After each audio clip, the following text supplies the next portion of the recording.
누르겠습니다.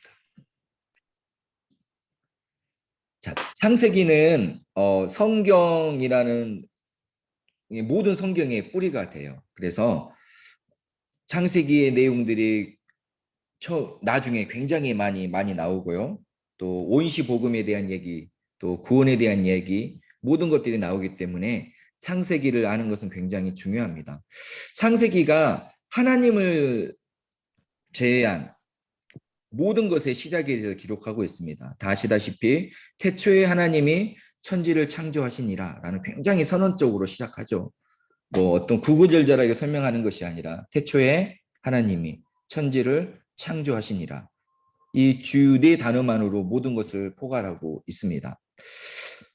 창조 시대의 초점은 어디에 있냐면요. 바로 인간에 있어요. 창세기, 하나님의 창조에 대한 핵심과 절정은 인간입니다. 근데 창세기와 비슷한 문헌들이요. 역사적으로 많이 있어요. 몇 개 있어요. 혹시 들어보셨는지 모르겠지만 아수르의 니느웨에서 출토된 길가메시 서사시라는 작품이 있고요. 또 그 밖에도 뭐 아트라스, 뭐 서사시, 뭐 수메르 홍수 이야기 그런 게 있어요.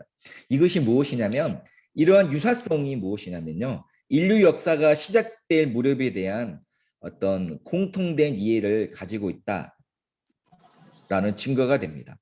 그런데 스토리는 비슷한데 거기에서 담고 있는 본질적인 것은 좀 달라요. 창세기와 다른 문헌들의 차이가 있습니다. 창세기는 다른 문헌들은 신들이 많이 나와요.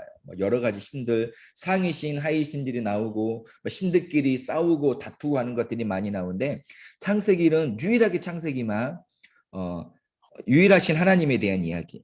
그리고 다른 문헌에서 나오는 신들은 너무 연약해요. 자기들끼리 싸우고 질투하고 삐치고 증오하고 분노하지만 창세기의 하나님은 전능하신 하나님으로 기록되어 있습니다.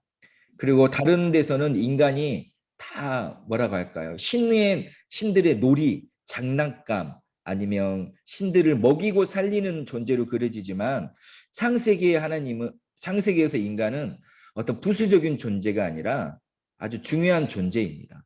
하나님이 착취하는 대상이 아니라 하나님께서 먹이시는 인간, 하나님이 사랑하시는 존재로 인간이 그려지고 있어요. 또 중요한 것은 창세기 하나님은 죄를 굉장히 심각하게 생각해요. 다른 문헌에 기록된 신들은 신들이 죄를 지어요. 막 미워하고 죽이고 착취하고 문란하고. 하지만 창세기 하나님은 죄를 심각하게 생각하고 있습니다. 이처럼 창조 시대의 초점이 인간에 있다는 것을 우리는 꼭 기억해야 돼요. 이제 본격적으로 창세기 1장에 대한 얘기를 할 텐데 우리가 그런 얘기 들어보셨죠? 닭이 먼저냐, 달걀이 먼저냐. 이것은 굉장히 오래된 진화론과 창조론의 이야기로 들어갑니다. 우리는 창조 때 모든 생물들이 완전해져 있다라는 것을 믿죠. 그것이 창조이기 때문에 그렇습니다. 여기서 먼저 좀 진화론에 대한 얘기를 제가 살짝 할게요. 진화론은 자연 선택을 통해서 종이 진화했다라고 합니다. 그런데 창조론은 무엇입니까? 하나님께서 창조하셨다라는 것이죠. 즉 지적인 존재가 모든 것을 만드셨다라고 합니다. 생각해 보세요. 우리가 바닷가를 걷고 있는데 백사장 모래에 반쯤 파묻혀 있는 시계를 발견했다고 하십시다. 근데 그 시계를 보니까 너무 정교하고 아름다운 무슨 스위스 시계예요. 그 시계의 여러 부품들은 시간이 가는 그 하나의 목적을 위해서 만들어졌다라는 것을 우리가 알 수 있죠. 그리고 뭐 초침이 있고 분침이 있지만 그것이 시간을 나타내는 그 목적을 떠나서는 아무런 의미가 없어요. 우리는 그 시계를 보는 순간 아는 거예요. 와, 정말로 훌륭한 장인이 이 시계를 만들었구나라는 것을 우리는 직관적으로 알 수가 있습니다. 찰스 다윈이 진화론의 고전인 종의 기원을 쓴 시대에는 세포에 대한 이해가 너무 단순해서 그 세포를 그저 어떤 젤리 모양의 단백질 덩어리로 생각을 했습니다. 그래서 단순한 단백질에서 고도로 정교한 인간에 이르기까지 순차적으로 진화했다라고 추론을 했고 우리가 흔히 그렇게 생각을 합니다. 그런데요, 요즘 과학이 발전했잖아요. 과학이 발달하면서 특히 분자 생물학이 발달했어요. 그런 과학자들이 보다 보니까 우리가 흔히 생각하는 그 아주 단순한 분자가 세포가 단순하지가 않은 거예요. 인간이 고안한 그 어떤 기계보다도 우주선보다도 훨씬 더 복잡하다라는 것을 알게 되었습니다. 그래서 요즘에는 세포를 설명할 때 복잡한 기계공학에 사용된 단어를 사용하지 않고서는 더 이상 단순한 세포 하나도 설명할 수 없는 그런 시대가 되었어요. 쥐덫을 한번 생각해 보세요. 나무판이 있는데 그 나무판만으로도 쥐를 몇 마리 잡아요. 나중에 스프링을 설치하고 또 쥐를 몇 마리 잡아요. 쥐덫이 완성된 이후에 쥐덫이 몇 마리 잡아요. 이게 가능한가요? 그렇지 않죠. 쥐덫은 완전한 쥐덫이 되어야만 쥐를 잡을 수 있습니다. 즉 점차적으로 어떤 기능을 수행한 것이 아니라 동시에 그것이 만들어져야만 목적에 맞게 역할을 할 수 있다라는 것이죠. 이것을 좀 어려운 단어인데 환원 불가능한 복잡성이라고 하더라고요. 또 인간의 눈으로 예를 들 수가 있어요. 우리 인간의 눈은 매우 정교합니다. 동시에 지금과 같은 구조를 갖고 있지 않으면 눈의 역할을 할 수가 없어요. 뭐 보기 시작하다가 지금처럼 아름다워진 눈이 아니라 처음부터 이런 눈이어야 한다라는 것입니다. 그래서 아무튼 뭐 잠깐 창조론과 진화론에 대한 얘기를 해봤고요. 하나님께서 창조하셨다라는 것은 과학적으로도 설명되어지고 있는 것입니다. 자, 이제 좀 슬슬 제 얼굴 보기가 부담스러워지는 시간이 왔으니까 이제 PPT를 보면서 시작하도록 하겠습니다. 네.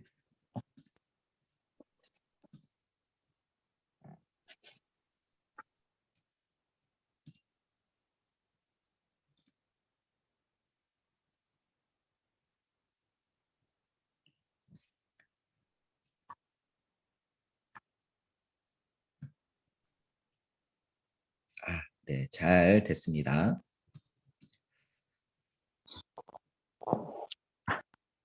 우리가 아시다시피 하나님이 첫째 날에 빛을 만드셨습니다. 그리고 둘째 날에는 궁창을 만드셨고요. 셋째 날에는 땅과 바다와 식물, 넷째 날에는 해와 달과 별, 다섯째 날에는 새와 물고기, 여섯째 날에는 동물과 사람을 만드셨습니다. 그리고 마지막 일곱째 날에는 안식하셨습니다. 여기서 날이라는 개념이요. 지금처럼 우리처럼 모등알 그런 데이 바이 데이가 아니라는 것은 알고 계십시오. 그래서 어떤 구분이라고 생각하시는 게 더 맞을 것입니다. 뭐 그렇다고 해서 뭐 이건 어디 가서 뭐 일 아니야, 뭐 1년이야 그럴 필요는 없어요. 그냥 하루 24시간이라는 그 시간에 제한되어 있는 것은 아니라는 것입니다. 하나님께서 일곱째 날에 안식을 하셨습니다. 굉장히 일곱째 날에 안식한 것이 중요해요. 왜냐하면 사실 창조의 목적은 안식이기 때문입니다. 인간과 더불어 하나님을 사랑하시는 인간과 더불어 안식하는 것을 위해서 첫째 날부터 여섯째 날까지 창조가 있으셨습니다. 창세기 1장에 보면 하나님은 말씀으로 모든 것을 가능하신 하나님으로 그려지고 있습니다. 다른 신화에서는 신들끼리 경쟁을 하거든요. 그러나 여기서는 말씀하신 하나님, 전능하신 하나님, 유일하신 하나님으로 선포하고 있습니다. 그리고 창세기 1장에서 하나님의 창조 계획 가운데 핵심은 인간이에요. 인간의 역할이 굉장히 중요해요. 인간 삶에서 중요한 것이 셋째 날에 있었던 땅과 바다, 식물, 먹는 것입니다. 그리고 넷째 날 해와 달과 별입니다. 다른 날보다 넷째 날과 셋째 날과 넷째 날에 분량이 많아요. 그리고 무엇보다도 여섯째 날에 인간을 창조하신 그 분량이 굉장히 많아요. 다른 날에서는 하나님 보시기에 좋았더라라고 하지만 여섯째 날에는 심히 좋았더라라고 말하고 있습니다. 창세기에서 하나님은 우리 인간이 하나님의 형상대로 지음받았다라고 해요. 모든 인간이. 그러나 다른 신화를 보면요. 선택된 몇 명의 왕, 그리고 영웅들만이 신의 형상으로 지음받았다라고 해요. 그래서 계층이 나눠집니다. 하지만 하나님은 모든 인간이 모든 영혼이 하나님의 형상으로 만들어졌다라고 해요. 그러므로 하나님 안에서는 우리가 다 동등하고 다 같이 있는 존재라는 것, 예수님께서 모든 사람을 위해서 십자가에 죽으셨다라는 것이 이미 창세기 1장 안에 내포되어 있습니다. 창세기 1장에서 하나님은 질서의 하나님이고 아주 일관적인 하나님이시고요. 권능의 하나님이시고요. 인간의 복지에 대해서 굉장히 관심이 많으신 하나님이시고요. 또 인간에게 가장 적합한 삶의 방식이 담겨 있습니다. 그리고 창세기 1장에서 하나님은 인간에게 사명을 맡겨주셨어요. 땅을 정복하라, 충만하라, 다스려라 라고 하시면서 모든 피조물들의 유익을 위해 우리에게 역할을 맡겨주셨습니다. 착취하는 것이 아니라 맡겨주신 거예요. 그러므로 성경적인 관점으로 인권운동을 할 수 있어요. 인간의 권리는 인간에 대한 하나님의 권리이기 때문에 우리가 각 사람을 소중히 여기는 거예요. 또 이런 창세기 1장에서 우리가 환경보호운동도 할 수 있어요. 하나님이 지으신 창조, 하나님께서 맡겨주신 피조 세계, 그리고 문화 및 생물 다양성 운동. 하나님께서 모든 것을 다양하게 만드셨잖아요. 그 다양성을 지켜가는 것. 그러니까 동물을 보호하고 희귀 동물을 보호하는 것도 하나님의 창조 질서를 지키는 하나님의 방법인 거예요. 창세기 1장에서 비롯된 정말로 건전하고 유익한 인간 활동들이 많이 있어요.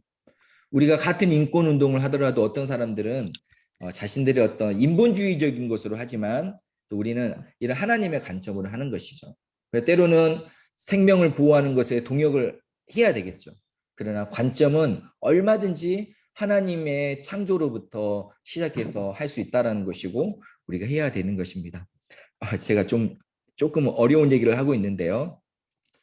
이제 본격적으로 우리의 친숙한 성경의 이야기를 하도록 하겠습니다. 하나님께서 인간을 지으셨어요. 아담과 하와를 지으셨어요. 제가 청소년기 시절에 교회에서 배웠던 찬양 중에 이 찬양이 있어요. 옛날 하나님이 짠짜잔 사람을 만드셨어요. 아담을 만드시고 아담 외로워 보이니까요. 하와를 만드시고 하와 짝지어 주시었어요. 네, 이런 찬양이 지금도 생각나네요. 자, 창세기 1장은 피조 세계 전체 창조를 파노라마 형식으로 보여줘요. 인간 창조에 대한 얘기도 나오면서. 근데 2장에서는 남녀의 창조를 클로즈업해서 매우 자세히 다루고 있습니다. 창세기 1장에서는 피조 세계를 다스리도록 인간에게 사명을 주셨고 또 마지막으로 먹을 것을 공급해 주는 것으로 끝이 납니다. 2장에서는 본격적으로 나오는 것이죠. 2장에서 하나님은 동산의 과일을 풍성하게 공급해 주세요. 그리고 아담은 동물의 이름을 지어주는 것으로 하나님께서 맡겨주신 다스려라 라는 그 사명을 감당하고 있습니다. 그런데 여기서 동물은 착취의 대상이 아니라 잠재적인 동료, 같이 피조된, 서로 돌봐야 되는 그런 존재로 그려지고 있어요. 그리고 마지막으로 하나님께서 아담의 갈비뼈로 하와를 지으셔서 하와를 아담에게 인도하십니다. 그래서 결혼 예식의 원형적인 모습을 보여주고 있습니다. 또 에덴 동산의 위치는 지금까지 많은 사람들의 관심의 대상이었어요. 여러 추정들이 있지만 분명한 것은 그 장소가 실제했다라는 것이고 이제는 사람들이 접근할 수 없는 곳이라고 말하고 있습니다. 에덴의 위치도 중요하지만 사실 더 중요한 것은 에덴 동산이 갖는 상징이에요. 그 상징은 무엇입니까? 죄가 없이 하나님과 온전히 교제했던 것이고 사람 사이에 또 사람과 동물 사이에 어떤 갈등과 아픔도 없었던 것입니다. 근데 그곳에 죄가 들어와서 그 모든 것이 깨어집니다. 에덴의 뜻은 희락이거든요. 하나님을 기뻐했고 사람들끼리 기뻐했고 동물과 모든 피조물들이 기뻐했던 것입니다.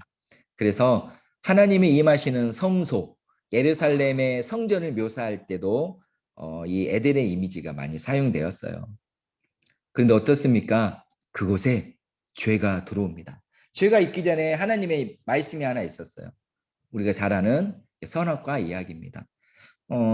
편의상 선악과라고 하지만 이 나무의 이름은 선악과가 아니에요. 동산 중앙에 있는 나무의 열매입니다. 하나님께서 이 나무의 열매를 먹지도 말고 만지지도 말라고 하셨어요. 어떤 사람들은 그 나무를 왜 만들어가지고 하나님께서 이 사단을 일으켰냐라고 말하는 사람도 있습니다. 그렇다면 하나님께서 그 나무를 거기에 두셨고 왜 먹지도 말고 만지지도 말라고 명령하셨을까요? 이 명령은요, 하나님과 사람 사이에 세워진 법이에요. 즉, 동산 중앙에 있는 그 나무의 열매를 먹지 말라는 그 명령이 중요하거든요. 그 명령에 순종할 때 하나님과 인간 사이에 질서가 생기는 거예요. 아, 하나님은 하나님이시고 우리는 피조물이시구나. 하나님은 나의 왕이시고 우리의 주인이시구나. 그러므로 나는 하나님의 말씀에 순종해야 된다.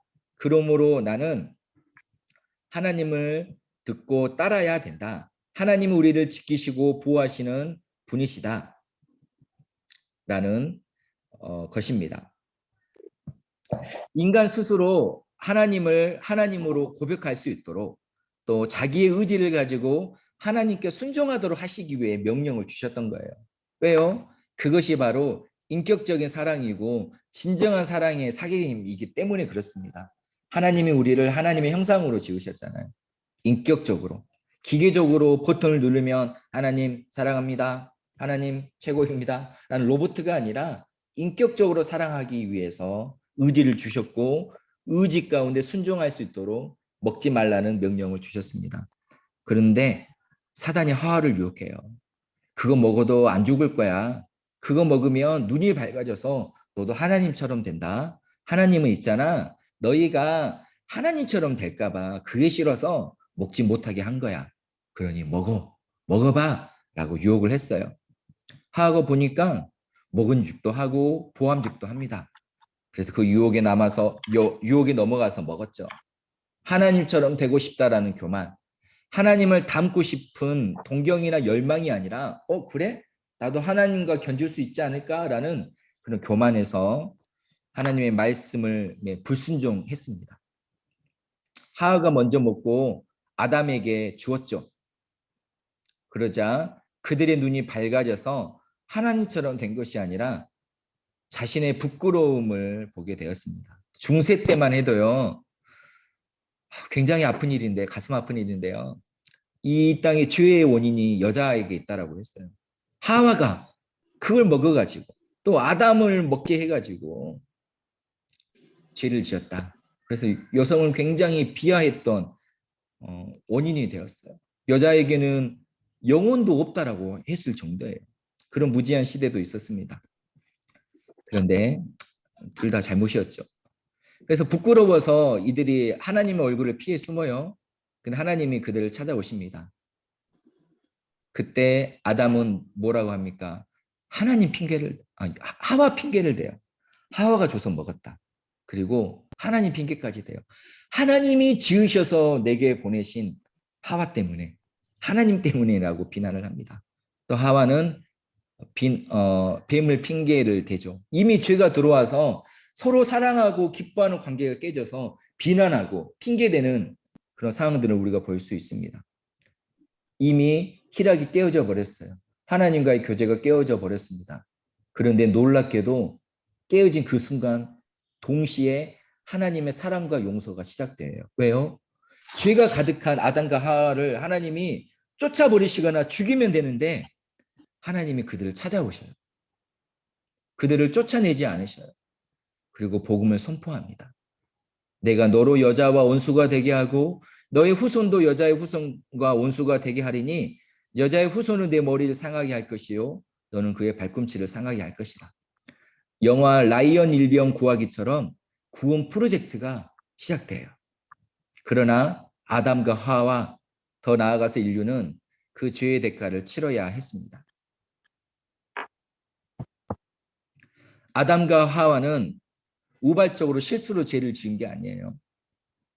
자신의 의지를 가지고 고의로 하나님의 말씀을 어겼습니다. 그러자 에덴에서의 기쁨을 잃어버렸어요. 하나님과의 친밀한 교제가 중단돼요. 무엇보다도 이것이 가장 큰 형벌이며 죄의 값이었습니다. 하나님과의 교제가 깨어져 버리는 것. 하나님과의 교제를 하기 위해서 희생 제물이 필요하고 대가 지불이 필요하다는 것이 가장 큰 형벌이었습니다. 목적을 잃어버린 것처럼 큰 형벌이 없어요. 사실 사람이 가장 힘든 게 뭐냐면 자기 삶의 목적을 잃어버릴 때 가장 낙심하고 힘들어 하잖아요. 하늘을 날아야 할 비행기에게 있어서 가장 큰 형벌은 땅에서 굴러가는 거예요. 노래하는 가수에게 있어서 가장 큰 형벌은 목소리를 잃어버리는 것입니다. 인간에게 있어서 가장 큰 형벌은 하나님과의 단절이에요. 하나님과의 단절은 다른 단절로 이어집니다. 사람과의 단절. 아담과 하와가 싸우잖아요. 서로 비난하고 핑계대잖아요. 또 피조물과 사람 사이의 단절이 일어납니다. 에덴 동산에서는 서로 살기 위해서 죽이는 일들이 없었어요. 그러나 이제 살기 위해서 동물을 죽이고 피를 흘려내는 일들이 들어왔습니다. 여성으로서 아내는 이제 고통스러운 출산을 해야 했고 동산을 관리했던 남자는 힘겹게 노동을 해야만 먹고 살 수 있었습니다. 그리고 이 아담과 하와는 에덴 동산에서 쫓겨났습니다. 이것이 모든 인간이 겪게 되는 문제가 되었고 원죄가 되었던 것입니다. 이것이 에덴 동산에서 일어났던 일이에요. 잠시 그림으로 나눠드린 자료도 있지만 그림으로 보면 먼저 첫 번째로 태초에 하나님이 천지를 창조하셨죠. 인간이 타락하여 죄에 빠집니다. 하나님께서 가인의 예배는 받지 않으시고 아벨의 제물을 받으십니다. 하나님과 동행한 에녹이 승천하고 또 무두슬라는 가장 장수했던 사람 969세 그리고 노아 하나님께서 홍수로 심판하실 때 노아는 방주를 지어 하나님의 구원을 받고요. 또 인간은 바벨탑을 쌓아서 하나님께 또 한 번 대항을 합니다. 이것은 그냥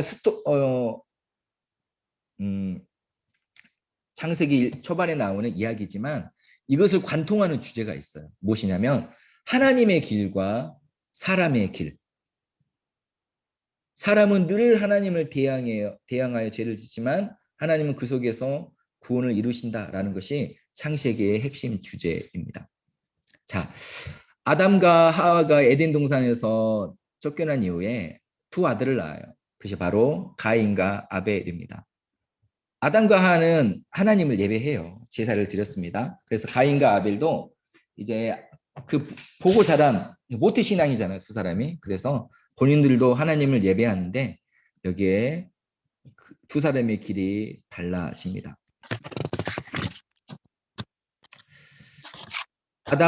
가인은 하나님을 예배하지만 단지 자기 소유 중에 일부를 드려요. 그런데 아벨은 첫 새끼로 가장 좋은 것을 드렸습니다. 가장 좋은 것만이 하나님이 받으시는 희생 제물에 합당해요. 그래서 하나님은 가인의 제물을 거절하셨어요. 하지만 가인은 그러면 내가 잘해야지, 내가 진짜 하나님이 받으신 예배를 드려야지 라고 생각하지 않고 자신의 태도를 바꾸지 않고 자신의 신앙을 고치지 않고 오히려 동생 아벨을 죽였습니다.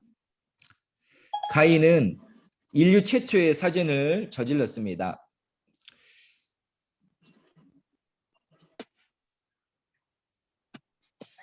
가인은 인류 최초의 살인을 저질렀습니다.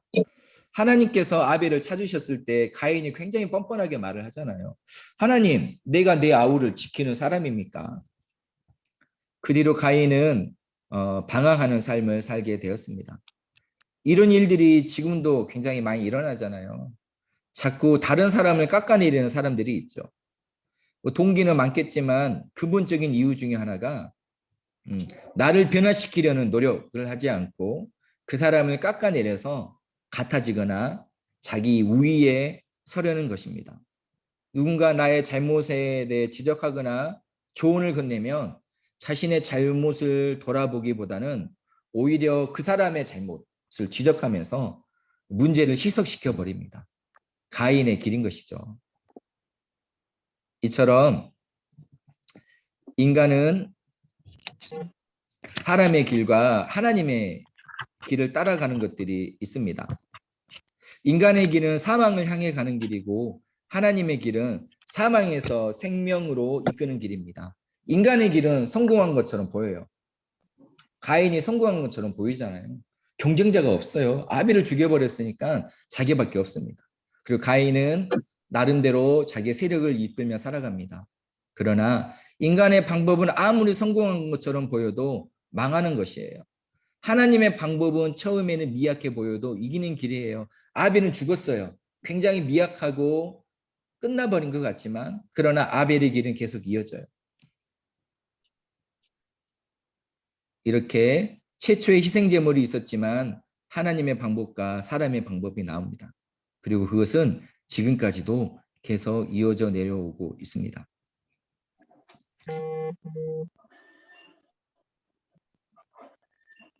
자, 아벨과 가인 이후에 아담과 하와는 다시 셋이라는 이름이 셋이에요. 셋을 낳습니다. 그리고 셋은 여호와의 이름을 불러요. 하나님의 길을 따라갑니다. 그리고 이제 성경에 보면 가인의 자손이 나오고 셋의 자손이 나옵니다. 가인의 자손들은 계속해서 큰 죄를 지어요. 특별히 라멕이라는 가인의 후손은 나에게 해를 끼친 사람은 내가 77배로 복수하겠다라고 하면서 악이 관영합니다.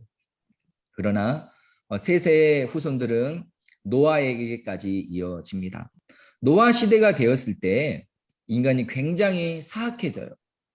하나님이 이렇게 말씀하십니다. 여호와께서 사람의 죄악이 세상에 가득함과 그의 마음으로 생각하는 모든 계획이 항상 악할 뿐임을 보시고 그래서 하나님은 한탄하셔요. 모든 사람을 지면에서 쓸어버리려고 하셨습니다.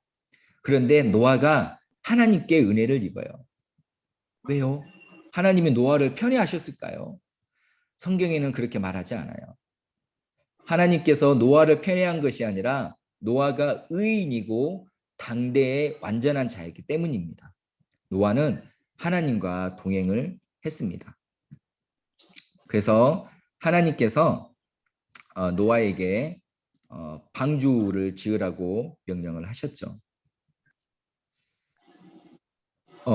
먼저 방주 이야기 전에 잠깐 그 상황을 설명하자면요. 홍수 이야기의 핵심은 하나님의 심판이 아니에요. 구원입니다. 하나님께서 홍수를 보내신 이유는 인간이 항상 악했기 때문이고요. 또 모든 피조물들이 특히 인간들이 굉장히 폭력적이었어요. 그리고 문란함과 행음 때문이었습니다. 이것은 인간 질성에 대한 충격적인 진술이에요. 뭐냐면요. 인간이 모든 생각이 악했다라는 거예요. 마음으로 생각하는 것은 모든 계획이 악했습니다. 구약에서의 마음은 우리의 감정이 아니에요. 의지와 지성의 자리였습니다. 그러므로 인간의 죄는 감정의 실수가 아니라 우발적인 잘못이 아니라 계획적이고 지속적인 악함이었습니다. 여기에서 무엇이 보이시나요? 에덴 동산에서 아담과 하와가 저질렀던 죄가 보이는 거예요. 우발적인 감정적인 잘못이 아니라 의도적이고 계획적인 범죄였습니다. 그래서 하나님께서 인간을 쓸어버리려고 하셨던 거예요. 그러나 그때 노아는 하나님의 은혜를 입었습니다. 그래서 노아에게 방주를 만들라고 하셨어요. 노아는 하나님의 말씀에 순종해서 방주를 만들었습니다. 방주 크기나 규모에 대한 얘기는 넘어갈게요. 그게 중요한 게 아니에요. 그래서 모든 생물을 종류대로 암수 2쌍, 또 정결한 동물은 7쌍씩 방주에 드렸습니다. 그렇게 오랜 세월 동안 방주를 만들어요. 7장 1절에 여호와께서 노아에게 이르시되 너와 너의 온 집은 방주로 들어가라.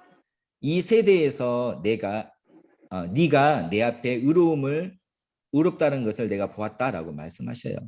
6장에서도 노아는 의롭다고 해요. 7장에서도 노아의 의로움에 대해서 얘기해요. 여기서 의로움이란 자기 자랑, 교만이 아닙니다. 여기서 말하는 의로움이란 하나님 말씀하신 대로 순종한 것, 믿음으로 사는 것을 말을 해요. 어떻습니까? 노아는 방주를 만들기 전에도 의로웠어요. 그리고 방주를 만드는 중에도 의로웠고 방주를 만든 후에도 의로웠습니다. 노아는 그 방주를 오랜 시간 만들었어요. 100년이라는 긴 시간 동안 만들었습니다. 그런데 그 100년이라는 시간 동안 그가 들었던 것은 뭘까요? 칭찬이 하나도 없어요.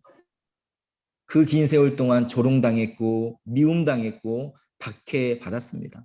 그러나 사람들의 조롱과 박해 속에서도 여전히 노아는 의로웠어요. 여전히 노아는 하나님을 붙잡았고 하나님을 순종했고 하나님을 따라갔어요. 하나님이 원하셨던 인간의 모습으로 살아갔습니다. 사람들은 방주 만드는 일이 세상 쓸데없는 것이라고 했지만 더 나아가서 하나님을 믿는 것처럼 한심하고 시간과 돈이 아까운 것이 없다라고 했지만 노아는 계속했습니다. 그런 이런 일들이 노아 시대에만 있는 게 아니죠. 현재도 똑같습니다. 믿음으로 사는 것을 조롱하고 무시합니다. 한심하고 유약하다라고 합니다. 그러나 노아가 계속 의로웠던 것처럼 우리도 계속 하나님의 말씀을 붙잡고 의롭게 살아야 합니다. 이것이 하나님께서 우리에게 바라시는 거고 이것이 우리 삶의 목적입니다. 여기에도 가인의 길과 아벨의 길이 나와요. 인간의 길과 하나님의 길이 나옵니다. 사망과 어둠이 가득한 것처럼 보여요. 죄가 가득했기 때문에. 하지만 하나님의 구원 역사는 이루어지고 있잖아요. 죄가 관영했지만 하나님의 구원이 있는 거예요. 에덴 동산 때도 있었고 가인과 아벨 때도 있었고 지금 노아 홍수 때도 있는 거예요. 드디어 하나님의 때가 되었을 때 하나님께서 물로 심판하십니다. 40일 동안 큰 홍수가 있었어요. 150일 동안 물이 땅에 가득했어요. 그리고 거의 1년이 지난 후에 노아는 방주에서 나올 수 있었습니다. 노아가 방주에서 나와서 처음 한 일이 뭔지 아세요? 바로 하나님께 제단을 쌓고 희생제물로 번제를 드렸습니다. 하나님을 예배했고 예배 가운데 하나님과 교제했어요. 그러자 우리 하나님은 창세기 9장 1절에서 노아에게 이렇게 말씀하십니다. 하나님이 노아와 그 아들들에게 복을 주시며 그들에게 이르시되 생육하고 번성하여 땅에 충만하라. 하나님과 교제한 이후에 땅에 충만하라는 말씀이 있었어요. 어디서 들어본 것 같지 않아요? 30분 전에 우리가 들었어요. 에덴 동산에서 하나님께서 아담과 하와와 함께 했던 일이었고 그들에게 하셨던 말씀이에요. 그리고 지금 동일하게 우리에게 하고 계시는 말씀이에요. 홍수 이전에 하나님은 아담과 하와와 교제했고 그들에게 국가 사명을 주셨습니다.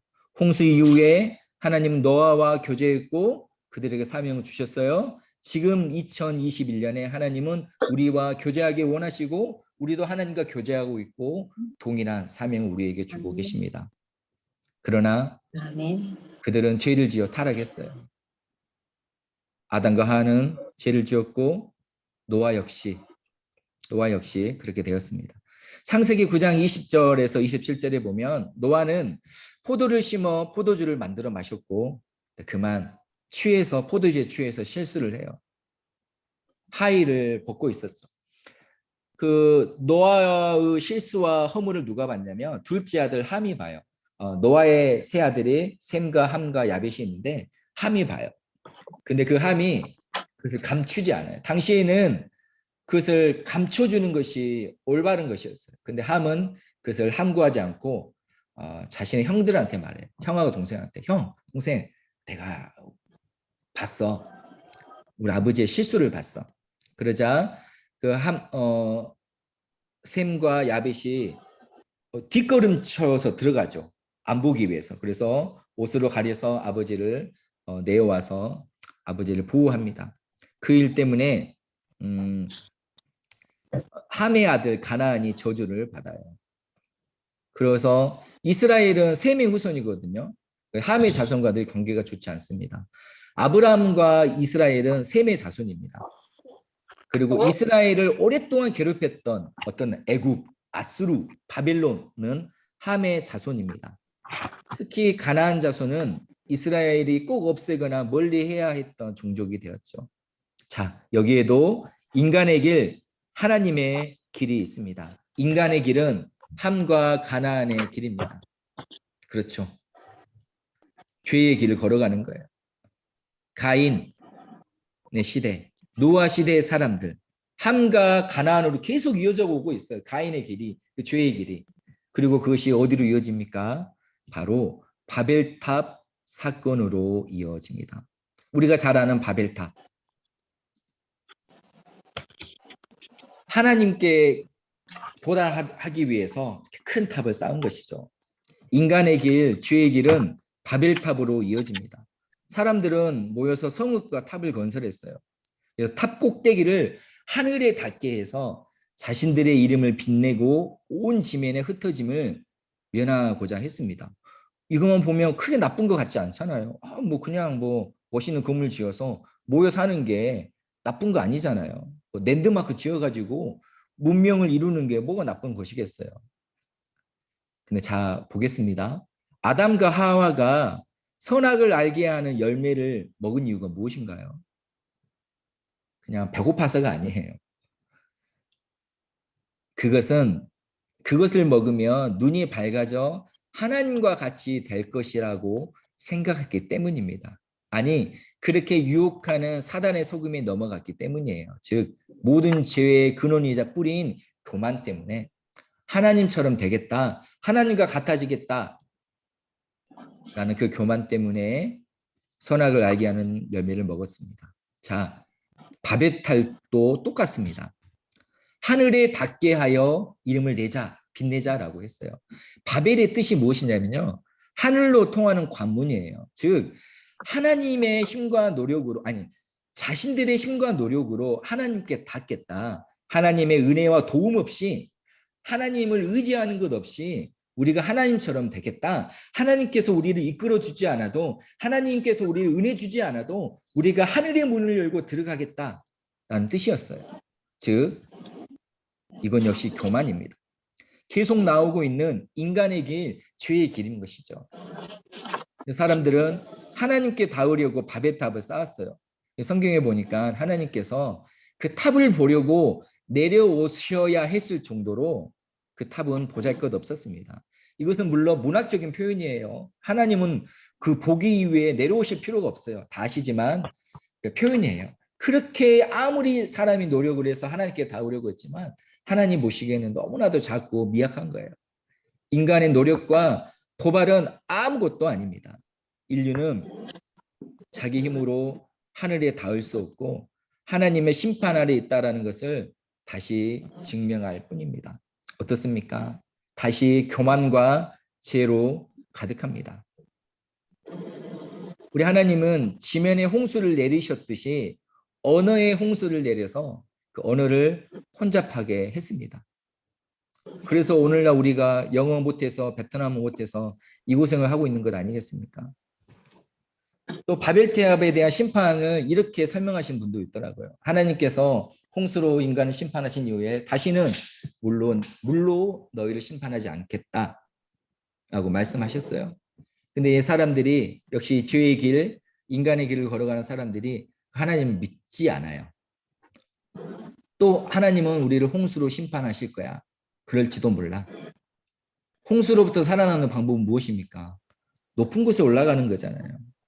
그래서 홍수로 심판하지 않겠다라는 하나님의 말씀을 불신했기 때문에 높은 탑을 지었다라고 설명하는 분들도 있습니다. 그러나 근원은 똑같아요. 결국 교만이며 하나님과의 불신이며 하나님과의 단절을 선택한 것입니다. 하나님 없이 살게요. 하나님이 안 지켜주셔도 돼요. 이처럼 에덴 동산, 선악을 알게 하는 나무를 먹게 하는 것으로부터 계속해서 죄의 길이 이어져 내려오고 있습니다. 그러나 아까도 말했듯이 그 죄의 길만 오는 것이 아니라 하나님의 구원 역사가 계속해서 함께 오고 있습니다. 자, 창세기 1장에서 11장을 정리해 보겠습니다. 하나님의 선한 창조가 있었어요. 하나님은 기뻐하셨고 인간을 보시고 심히 좋았더라라고 말씀하셨습니다. 하나님과 교제하셨고 안식하셨습니다. 창조의 핵심은 인간입니다. 하나님과 인간의 교제입니다. 그러나 그 교제, 온전한 사랑과 교제를 위해서 주셨던 인간의 의지가 있었는데 사람은 그 의지를 가지고 하나님처럼 되고 싶다라는 교만을 갖게 됩니다.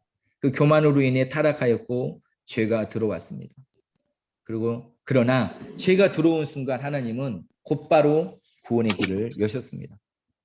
그 뒤로 인간의 길과 하나님의 길이 계속 이어져요. 인간은 늘 자기 노력으로 구원을 얻으려고 했지만 항상 실패했습니다. 항상 사망으로, 항상 실패로 돌아갔습니다. 그것이 바로 가인이었고 노아 시대의 사람이었고 가나안의 아비함이었고 바벨탑이었습니다.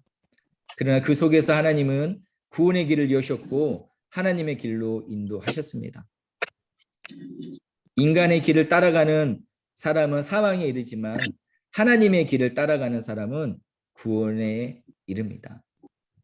12장에서부터는 본격적으로 또 구체적으로 하나님의 구원 사역이 시작돼요. 이게 좀 신학적으로 세계사, 우리가 흔히 쓰는 역사 세계사 안에 하나님의 구속사가 있다라고 합니다. 처음에 아담과 하와 온 인류에서부터 그 다음에 이스라엘 지파, 유다 지파, 예수 그리스도로 수렴되고 또 예수 그리스도에서부터 온 유대와 사마리아와 땅끝까지 하나님의 구속사가 집중되었다가 예수 그리스도를 중점으로 확산되는 것을 구속사라고 하는데, 이렇게 인간은 끊임없이 가인의 길을, 인간의 길을 걸어왔지만 그러나 하나님은 또 끊임없이 생명의 길, 하나님의 길을 이루어 가셨고 우리에게 구원을 주셨습니다. 이것이 창세기 1장에서 11장까지의 이야기, 온 인류의 보편적인 창조와 죄와 지금 당하고 있는 고난, 왜 우리가 당하고 있는지에 대한 이유와 설명이 되는 것이고, 그러나 그러면 우리가 어떻게 구원받을 것인지에 대한 장대한 서론이 바로 창세기 1장에서 11장까지입니다. 그리고 이제 구체적으로 서론 챕터 1을 넘어서 구체적인 스토리가 창세기 12장에서부터 시작되는데, 이것은 to be continue 다음 시간에 하도록 하겠습니다.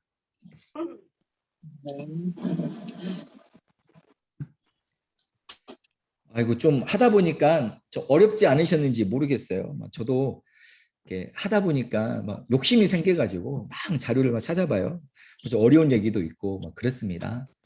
그러나 뭐 단어 하나하나, 표현 하나하나에게 뭐 일희일비 하지 마시고 전체적인 구약의 맥을 느낀다라고 생각하시면서 편한 마음으로 들으시면 될 것 같고요.